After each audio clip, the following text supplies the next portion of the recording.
Wate malam 17 ni bulan Ramadan nepetren Quran kena udunya ni ba Muhammad kena nekeba tempat yang aman di Gua Hira ni ba Muhammad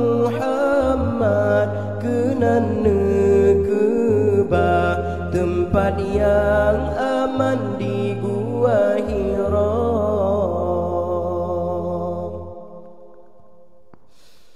Karena Qur'annya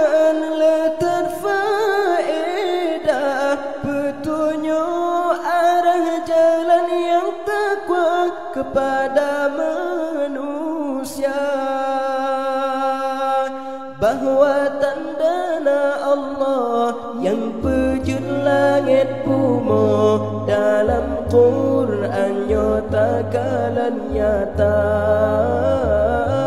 bahwa tandana Allah yang pejut laut darat bansi gomdo nyata kalan nyata.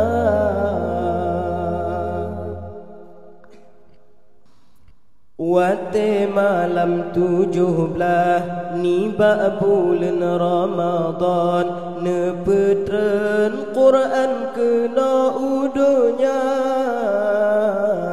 ni ba Muhammad kena nekeba tempat yang aman di Gua Hira ni ba Muhammad kena nekeba tempat yang aman di Gua Hira.